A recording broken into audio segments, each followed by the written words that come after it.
శ్రీగురుభ్యో నమ. శ్రీ మహాగణాధిపతియే నమ.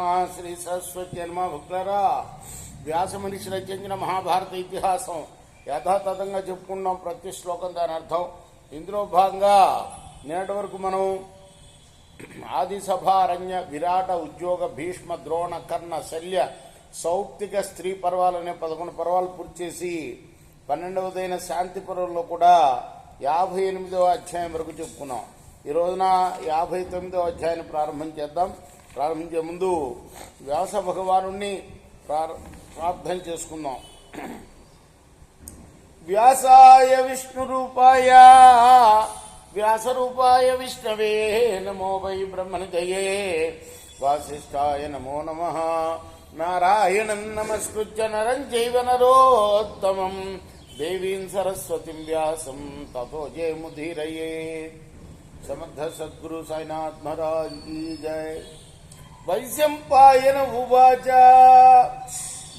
తతః కళ్యం సముద్ధాయ కృత పూర్వాహ్నిక క్రియా యయుస్తే నగరాకారై రథై పాండవ యాదవా.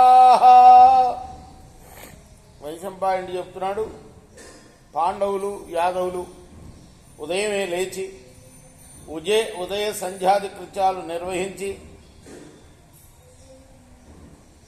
రథాల మీద బయలుదేరారు. మళ్ళీ ఎవరి దగ్గరికి? భీష్ముల వారి దగ్గర. ప్రతిపచ్చ కురుక్షేత్రం భీష్మం అసాధ్యనఘ సుఖాంచ రజనీం పృష్ట్వా గాంగేయం రజనాంబరం వ్యాసాదీనభివాచర్షీన్ సర్వైస్తైశ్చాభినందిత నిషేధురభితో భీష్మం పరివార్య సమంతతః. కురుక్షేత్రం చేరారు.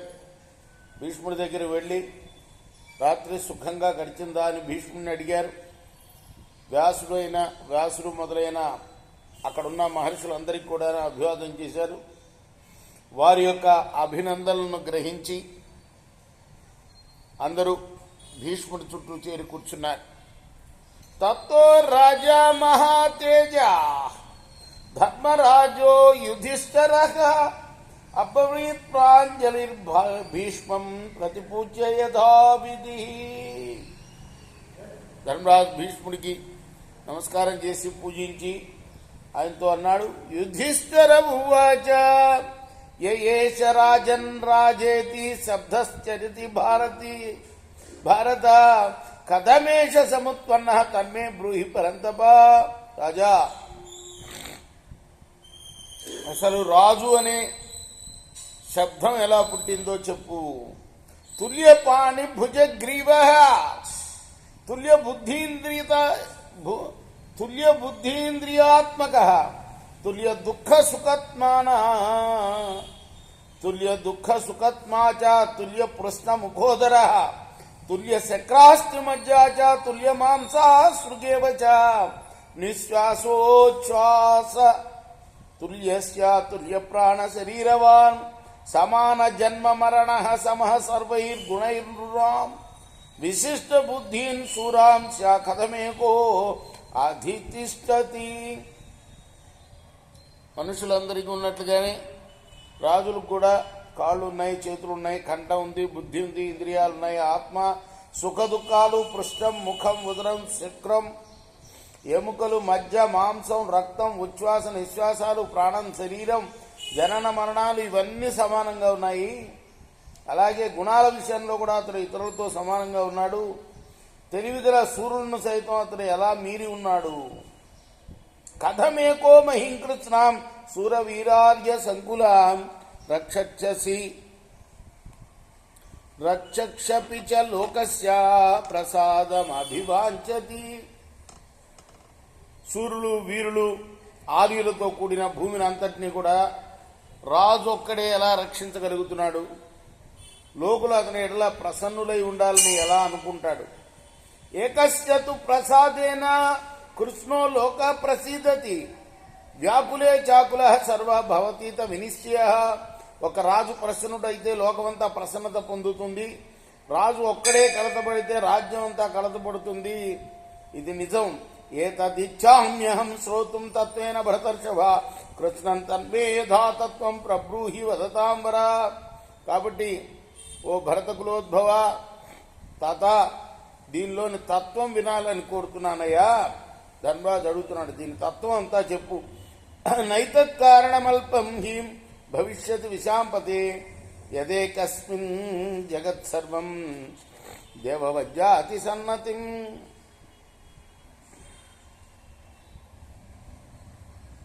దైవం ముందులాగానే, దైవానికి ముందు ఎలా మోకరిల్లుతామో అలా రాజు ముందు కూడా అందరూ మోకరిల్లుతారు. దీనికి చాలా పెద్ద కారణమే ఉండి ఉంటుంది, చెప్పాలి నాకు. భీష్మమువాచ నియతస్త్వన్నరవ్యాఘ్ర శృణు సర్వమశేషతః యథా రాజ్యం సముత్పన్నం ఆదౌ కృతయుగే భవత్. నాయన, అసలు రాజ్యం అనేది మొట్టమొదటిగా కృతయుగంలో ఎలా ఏర్పడిందో చెప్తాను, శ్రద్ధగా విను. నా వైరాజ్యం న రాజాసి నచ దండో న దాండికః ధర్మేణైవ ప్రజా సర్వా రక్షంతి స్మ పరస్పరం. మొదట రాజ్యం లేదు, రాజు లేడు, దండం లేదు, దండించేవాడు లేడు. ప్రజలందరూ ధర్మంతోనే ఒకరినొకరు రక్షించుకునేవారు. పాల్యమానాస్తథాన్యోన్యన్నరా ధర్మేణ భారత భేదం పరమ ఉపాహజత్ము తతస్థాన్మోహ ఆవిశత్. నరులంతా ధర్మంతో అలా పరస్పరం రక్షించుకుంటూ కొంతకాలం తర్వాత వాళ్ళు చాలా దుఃఖం పొందారు. వారికి మోహం ఆవేశించింది. తే మోహవశమాపన్న మనుజా మనుజర్షభ ప్రతిపత్తి విమోహాశ ధర్మశేషామనీనశత్. మోహవశులైన మానవుల్లో సరైన జ్ఞానం పోయింది, దాంతో వారిలో ధర్మం నశించింది. నష్టాయాం ప్రతిపత్తౌ చ మోహవస్య నరాస్తథా లోభస్య వశమాపన్న సర్వే భరత సత్తమా. జ్ఞానం నశించి మోహపరవశులైన నరులందరూ కూడాను లోభానికి వశులయ్యారు. అప్రాప్త్యాభిమర్శంతు కుర్వంతో మనుజాస్తత కామో నామ పరస్తత్ర ప్రత్యపద్యత వై ప్రభు. దాంతో మానవులు తమకు ఏది లభించదో దాన్ని గురించి ఆరాటపడటం మొదలుపెట్టారు. అప్పుడు వాళ్ళల్లో కోరిక అనేది పుట్టింది. కాంస్తు కామవశం ప్రాప్తాన్ రోగో నామ సమస్పృశత్ రక్తాశ్చనాభ్యజానంత కార్యకార్యే యుధిష్ఠిరా. అలా కోరికల బారిన పడిన వారిని అనురాగం అనేది ఒకటి స్పృశించింది. అలా అనురాగం ఆవేశించడంతో ప్రజల యొక్క కార్యాకార్యాలు తీరలేదు. అగమ్యాగమనం చైవ వాచ్యా వాచ్యం తథైవ చ భక్షా భక్ష్యం చ రాజేంద్ర దోషాంచ నాచ్యజన్. దాంతో ప్రజలు ఇది మాట్లాడచ్చు, ఇది మాట్లాడకూడదు అనే వేర్పాటు లేకుండా మాట్లాడేవాళ్ళు. అలాగే ఇది తినతగినది, ఇది తినతగనది అనే భేదం లేకుండా పోయింది. ఇది తప్పు, ఇది ఒప్పు అనే భేదం కూడా లేకుండా అన్ని పనులు చేయటం మొదలుపెట్టారు. విప్లుతే నరలోకే వై బ్రహ్మచైవ నాశః నాశాచ్చ బ్రాహ్మణో రాజాన్ ధర్మో నాశమతాగమత్. ఇలా సమాజం అంతా అల్లకల్లోలమైపోయింది. అప్పుడు వేదం నశించిపోయింది. వేద విజ్ఞానం నశించడంతో ధర్మం కూడా నశించింది.